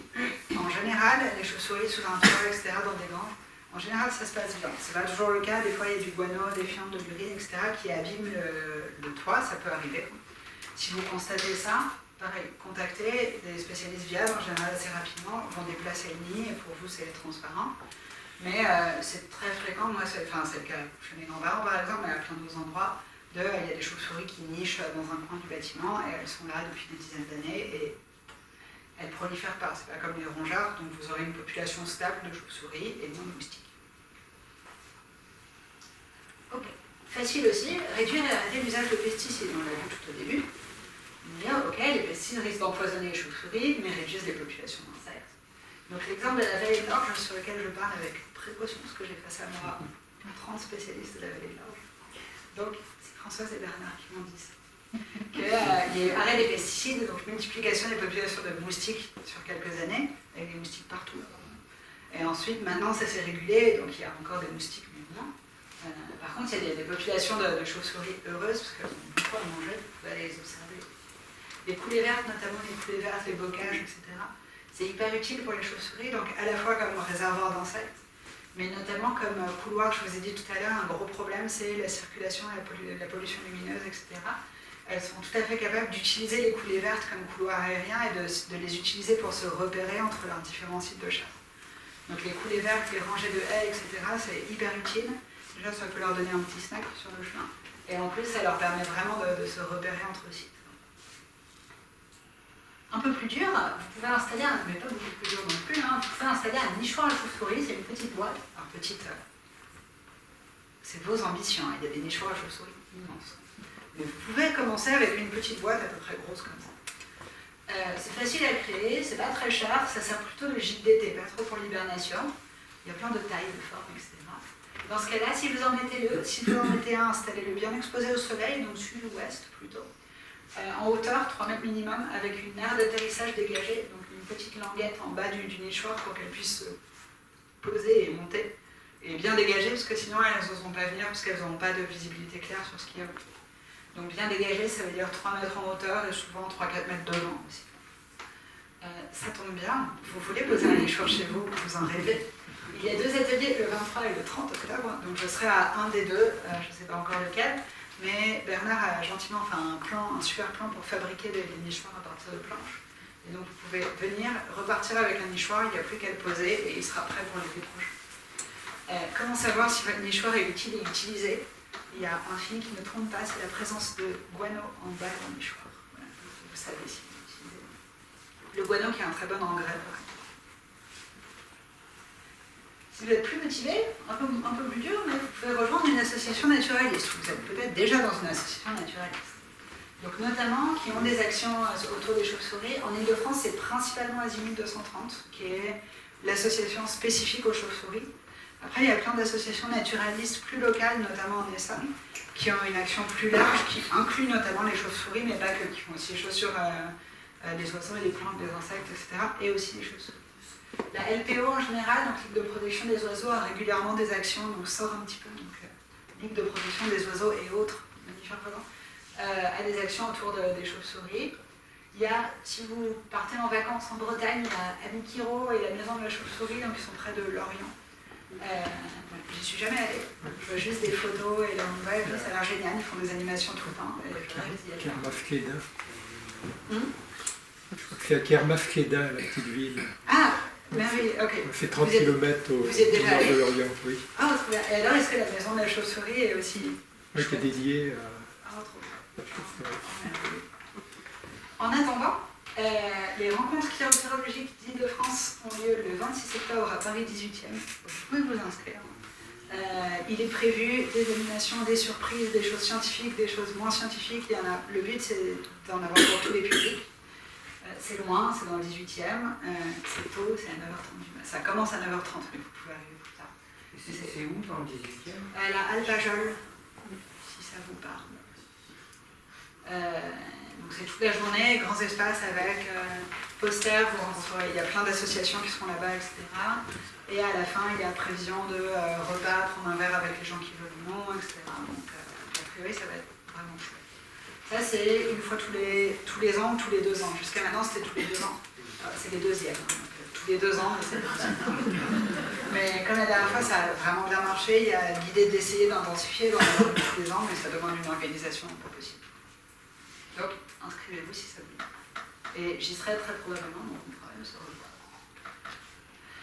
Très difficile, vous pouvez devenir chiroptérologue. Vous faites de longues années d'études passionnantes en perspective. Probablement, ce sera une reconversion inattendue. Si vous arrivez en famille, vous dites, regardez, je reprends des études, je vais reprendre une licence, un master, peut-être une thèse pour devenir chiroptérologue. C'est une action possible, je ne veux pas vous découvrir. Et donc, vous pourrez participer à ce genre de cercle où tout le monde a une espèce de petite pieuvre. Et tout le monde écoute au casque des cris de chauve-souris. On se dit, ah, est-ce que c'est une pipistrelle ou un murin? C'est un murin, c'est un murin. Ambiance garantie. Je finis là-dessus. Merci beaucoup. Donc, je tenais un espèce de petit tableau d'honneur de photos que j'aime beaucoup. Merci pour... Voilà, je serais ravie de discuter, mais merci d'être venu, d'avoir écouté, d'avoir posé des questions, d'avoir discuté. On va continuer juste là. Et donc, je vous disais au début, 2 salles, 2 ambiances. Collation, donc crêpes, confiture, Françoise, c'est ça? C'est ça, crêpes, confiture. Et moi, j'ai fait 60-80 mini-financiers, s'il vous plaît. Et Françoise a gentiment ramené des binoculaires qui ont été empruntés à je ne sais qui. Et du guano qui a été emprunté à je ne sais qui, mais quelqu'un d'autre. Donc, vous savez, du guano à la binoculaire, souvent on voit des bouts d'exosquelettes d'insectes qu'elles ont mangés, etc. C'est pas dégoûtant du tout et c'est super chouette. Et merci infiniment. Merci.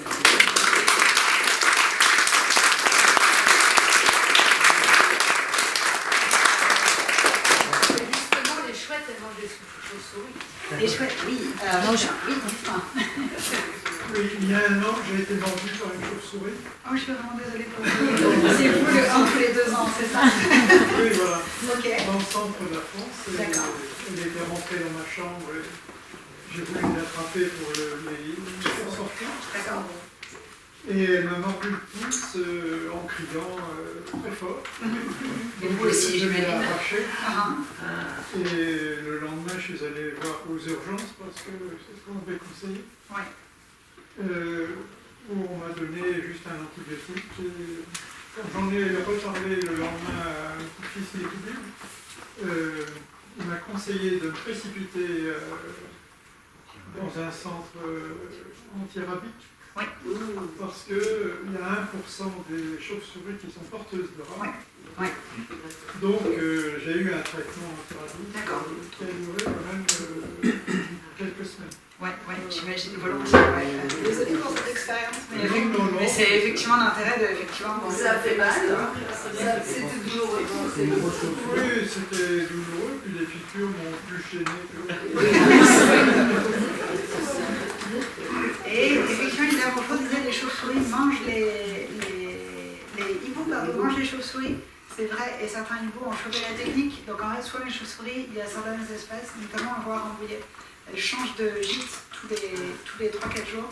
Parce que sinon, il y a des hiboux qui viennent, qui chopent une branche au-dessus de la cavité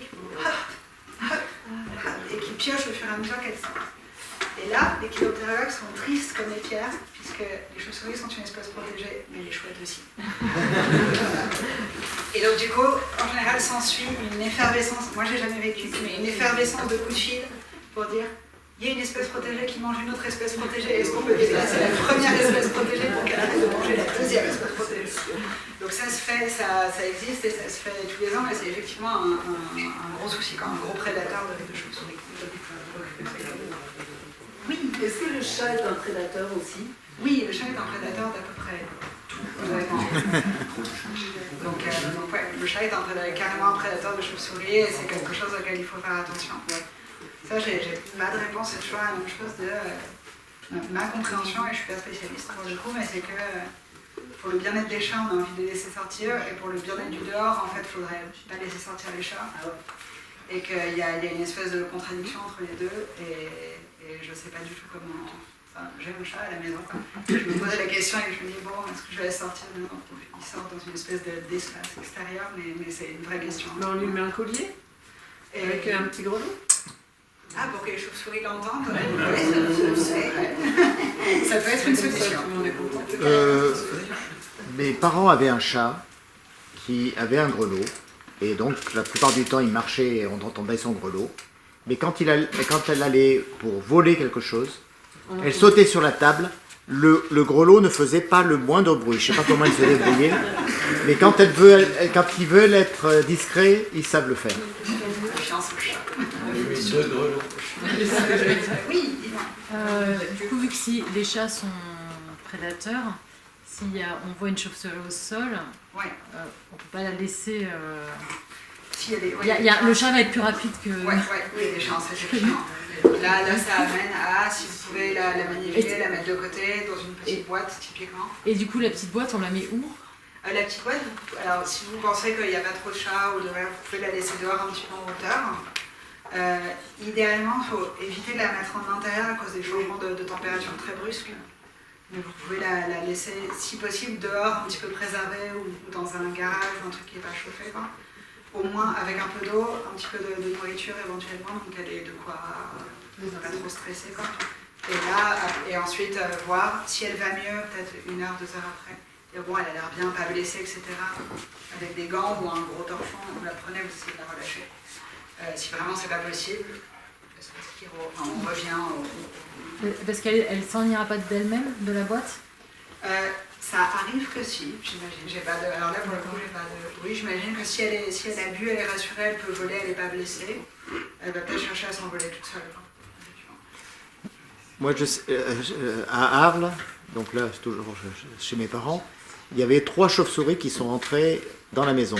Okay. Mais donc elles sont restées dans la maison en volant sans arrêt à des vitesses énormes, et, en fonçant sur les murs mais sans toucher le mur, demi-tour et ainsi de suite. Mais pour les faire sortir de la maison, ça a été extrêmement compliqué. J'imagine, Et en fait, on avait réussi en utilisant des raquettes de tennis pour essayer de les pousser vers l'extérieur. Mais elles étaient assez grosses. Il faut les déployer. Déployer, c'était à peu près ça, oui, la taille de la raquette de tennis, quoi. D'accord, ok. Peut-être des nocturnes, voilà. Ils sont un peu plus lourdes. J'ai vu des gens qui utilisaient si vous en avez des filets, type filet à papillon, filets de pêche, pareil pour les accompagner. Elles n'aiment pas trop l'expérience, c'est pas hyper agréable, quoi, mais au moins après elles sortent. Le tout, c'est effectivement de ne pas essayer de les attraper à la main, parce que sinon on se retrouve un peu dans le cas où elles paniquent. Oui, mais... Là, elles vont mordre. Mais là, pour les attraper à la main, même, ça aurait été impossible, parce qu'à la vitesse où elles allaient... Il y a une étude il n'y a pas longtemps, pendant des années. Bah non, mais le chat, en vol, il y a pas. Qu'elles s'évitaient super bien, qu'elles étaient très très bonnes à s'éviter avec l'écolocalisation et tout. Et maintenant, la technologie aidant, on a des caméras, caméras thermiques, etc. En fait, elles s'évitent quand même bien, mais elles se rendent beaucoup les unes dans les autres en vol. Et puis voilà. Donc elles surfilent, mais là,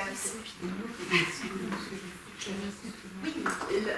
En quoi la pollution lumineuse de leur achat, quoi? Quel est le problème de ça? La pollution lumineuse, notamment, les empêche. Alors, si c'est trop près du gîte, ça embête leur système de régulation. Elles n'arrivent pas à savoir quand le soleil est couché, le soleil n'est pas couché. Et donc, ça joue sur les heures de sortie. Et ça a tendance à réduire leur sortie, quoi. Donc ça, c'est le plus gros problème de la pollution lumineuse. L'autre risque, c'est que ça les aveugle. Et donc, même s'il y a écolocalisation, quand même, elles utilisent quand même leurs yeux. Et donc, ça va pas être un problème en soi, mais ça va être un problème combiné à autre chose. Donc, typiquement, en pollution lumineuse plus route, elle risque d'être aveuglée et de ne pas voir une voiture. C'est souvent ça, en combinaison. On pourrait penser que ça attire plus d'insectes et que du coup, elles ont plus à manger. Ouais, alors oui, mais en fait, la diminution des populations d'insectes est plus forte que le fait que la lumière attire des insectes. Donc, et pour vous donner, j'en ai pas parlé dans la conférence, mais pour vous donner une idée, l'espèce qui ouvre le bal en général le soir, c'est les pipistrelles plutôt. Donc à la tombée de la nuit, ce qu'on va voir quand il fait encore un peu jour et qu'on voit en premier, c'est plutôt des pipistrelles. Qui est plus une question d'observation. Mais même les murins, en général, qu'on observe en deuxième, c'est un petit peu plus tard. Donc typiquement en été, ça veut dire que les pipistrelles, vous commencez à les observer vers 20h30, 21h, ça se fait. Et les murins, ça va être plutôt 22, 22h30, etc. Oui. Moi, ce qui m'étonne toujours, c'est la sortie d'hibernation. Oui. Parce que quand tu me dis elles sont planquées dans des grottes où la température ne change pas, l'humidité ne change pas, quel est le truc qui leur permet de sortir? Parce qu'a priori, l'environnement est le même. L'environnement est le même, elles sont quand même sensibles, donc l'environnement change un petit peu et elles sont sensibles à ça. Et elles sont sensibles, elles ont un mécanisme de sortie d'hibernation qui est les graisses qui descendent. Elles ont un timing de il n'y a plus rien à manger, donc là il faut se réveiller pour sortir chasser. Elles sont fous, quoi. Comme une marmotte. Comme les marmottes. J'imagine. Je connais très mal les marmottes. Je vois, je visualise la marmotte, mais je ne connais pas les mécanismes d'hibernation des marmottes. Pour m'ennuyer, j'aurais tendance à supposer que c'est la même chose. Mais si vous connaissez mieux, je vais éclairer. Non, pas mieux. Mais ouais, donc effectivement, je pense que c'est ça le moteur principal au début, c'est ça. Ouais. Et à voir, c'est vraiment impressionnant. En quoi elle joue un rôle dans la pollinisation, parce qu'elle mange des insectes? Exactement, trop bonne question. J'avoue, quand je l'ai lu, je me suis dit, la pollinisation, ok, d'accord. Donc c'est un petit rôle. Donc c'est moins de 5% des espèces qui ont été observées dans l'observation. Donc le rôle existe, mais pas si fréquent. Et l'article dit qu'il suppose que c'est en volant, à force de voler partout entre les arbres, les fleurs, etc., ça contribue à balancer du pollen partout, en fait. Donc ça contribue à la distribution du pollen partout. Et donc c'est principalement ça qui est vecteur de pollinisation. Sauf les frugivores, qui elles, comme les oiseaux. Les frugivores, donc ils ne vivent pas trop de notre côté du monde, mais là c'est comme les oiseaux, donc elles Donc les fruits elles font caca, il y a des graines, enfin comme les oiseaux. Quoi. Oui, leur position au repos, puisqu'on les imagine toujours oui, accrochées, exactement. Exactement. C'est toujours la position quand elles protègent les petits, quand elles hibernent. Et oui, trop bonne question. Ça dépend des espèces. Le rhinolaphe, par exemple, oui. Le rhinolaphe, notamment si vous posez un nichoir à la maison, les rhinolaphes ne viendront pas. C'est pas qu'ils vous aiment pas. Le rhinolaphe s'accroche et n'est pas capable de ramper, en fait. Donc il a besoin d'une qualité assez grande et il va directement rentrer, faire hop et s'accrocher en hauteur comme ça. Les autres espèces, donc les vespères, en fait, les vespertilio, elles sont capables de ramper. On les voit, Internet n'est pas si rapide, mais je pourrais envoyer, etc.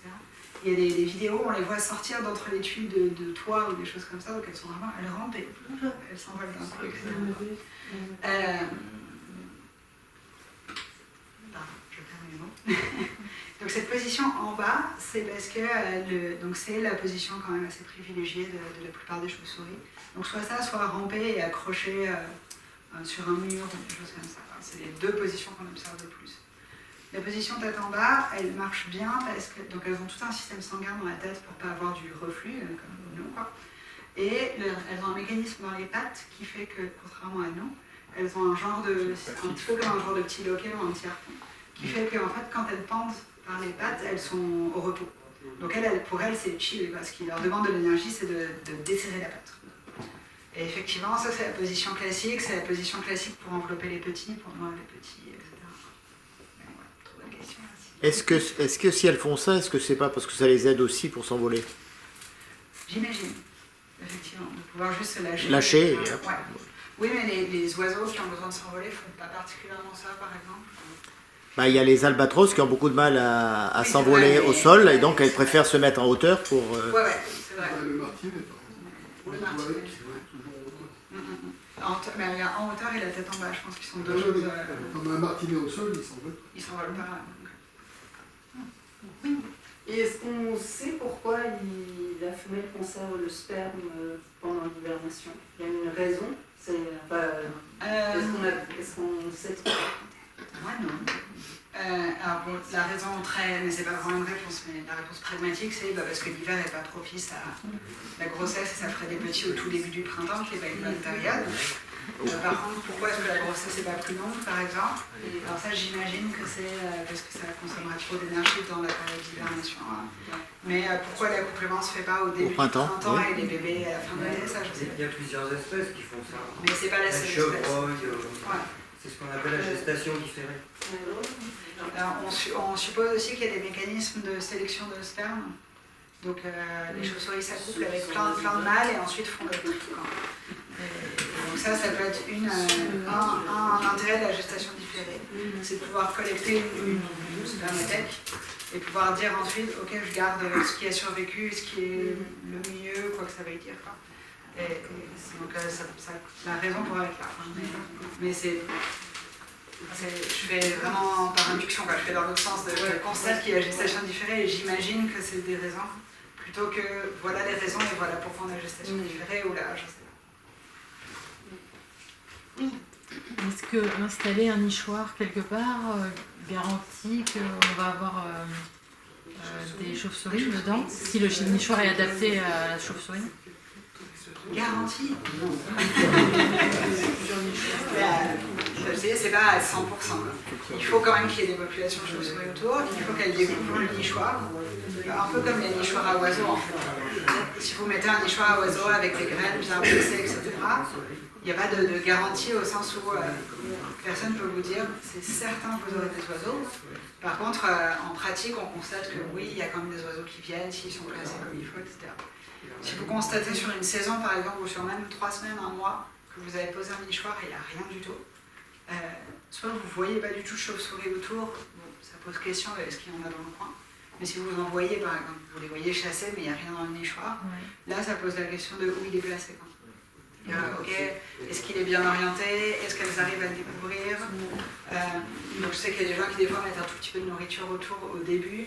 C'est pas forcément une bonne idée parce que ça les rend dépendantes de la nourriture humaine, donc je ne recommande pas forcément. Mais je ne recommande pas du tout. Mais laissez le temps de découvrir en fait, ça prend souvent plusieurs semaines. Elles sont, pareil, j'ai une autre vidéo, mais internet n'est pas. mais on voit, alors c'est des chauves-souris dans une maison, en caméra thermique aussi, et on les voit et elles détectent la caméra en fait, qui est en train de les filmer à l'extérieur, et donc on sent qu'elles sont timides, elles hésitent à sortir. Donc on les voit, elles sont devant une fenêtre ouverte, et on les voit vraiment voler, faire du surplace, repartir, puis revenir, refaire du surplace, puis finalement sortir. Donc elles ont quand même une vision assez fine de l'environnement.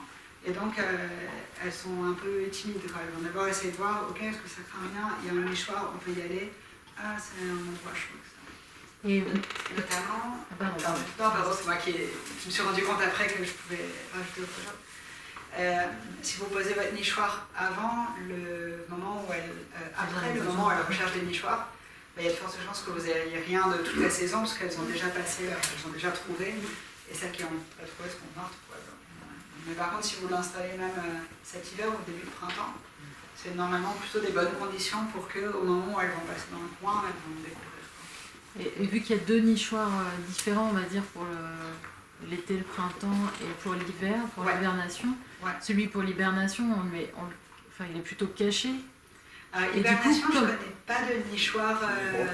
Moi, je ne connais pas de nichoir artificiel qui marche bien. Donc, ce que je montrais tout à l'heure, les nichoirs un peu comme ça. Ouais, comme ça, une espèce de petite boîte. Ça, c'est vraiment du gîte d'été. Et sur le catalogue de LPO, ils en mettent pour l'hibernation. Trop bien, ok.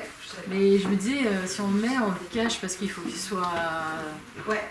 Enfin, comme vous avez dit, dans les conditions adéquates et tout. Et du coup, comment elles peuvent le trouver en fait?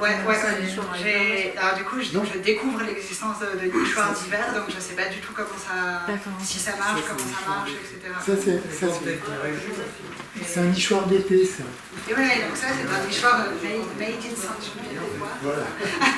Dans la planche de coffrage, l'entrée est là, la piste d'atterrissage est là, et en fait à l'intérieur, c'est bourré de string pour qu'elle puisse monter, s'accrocher. Il y a une toute petite entrée, parce que c'est juste ce qu'il leur faut pour passer, pour être à l'abri des prédateurs. Donc ça suspend un arbre, un mur. Et on voit qu'il y a des habiletés, est-ce qu'il y a du guano? Alors, là, ici j'ai mis un petit machin qui fait que le guano il reste pas. Parce que bon, c'est pas top qu'il y a un amoncellement de guano là. Donc là, le guano il aura tendance à glisser, à tomber. Donc si le nichoir est occupé, par terre on trouvera du guano, qui est un très bon engrais. Et là c'est pour combien? Il y a des nichoirs partout. Pour cette taille-là, c'est pour combien de chauves-souris à peu près? Ah non, ça je sais pas. Parce que je suis très néophyte Là, plusieurs dizaines. Il y en a plusieurs dizaines qui peuvent se mettre dedans. Ouais, elles sont vraiment toutes petites, elles n'ont pas peur de s'entasser. Enfin, ça peut. Voilà. Il y a même des. Les deux faces sont utilisées. Parce que sur l'épaisseur, il y a facilement 2 couches. Et sachant que de toute façon, les colonies, là c'est plutôt pour les colonies maternelles, c'est un nichoir maternité. Et donc les colonies en général font au moins 10-15 individus par jour. Pareil, c'est pas une règle mathématique, ça dépend des populations, des années, etc. Mais la taille minimale de colonies observée, c'est plutôt autour de 10-15 individus, c'est rare d'avoir moins que ça. Ou alors c'est vraiment une population qui ne va pas bien. Mais du coup, quand elles se reproduisent, elles restent au même endroit? L'habitat, par exemple. Oui. Oui, alors donc elles changent parfois un petit peu pour éviter les chouettes, par exemple. Par contre, je parlais de la forêt de Rambouillet tout à l'heure, on voit des chauves-souris qu'on a pu pucer, baguer, etc. Les chercheurs qui font des relèves chaque année revoient les mêmes chauves-souris d'année en année depuis 20 ans, 30 ans, etc. Donc elles bougent, quand elles ont trouvé un bon coin, elles restent. À l'inverse, elles sont capables de voyager beaucoup. Donc on voit il y a des migrations de populations, notamment avec les conditions climatiques qui changent. L'exemple le plus lointain que j'ai entendu, c'est une fois un exemple, une chauve-souris qui a été baguée en Angleterre et qui a été retrouvée au Danemark. Et donc alors qui a malheureusement été retrouvée par quelqu'un parce que son chat avait attaqué la chauve-souris. Et donc je crois qu'elle est décédée. Mais qui avait voyagé, donc ça fait comme une faute. En général, elles voyagent quand même moins loin que ça, mais par contre, quand il y a un coin adéquat, elles ont plutôt tendance à rester. Si vous en avez dans une grange et qu'elle ne vous dérange pas, par exemple, il est probable qu'elle reste d'une année sur l'autre. La population ne va pas beaucoup évoluer, parce que vous avez vu tout à l'heure, il y a un petit par an, et puis les plus vieilles meurent aussi.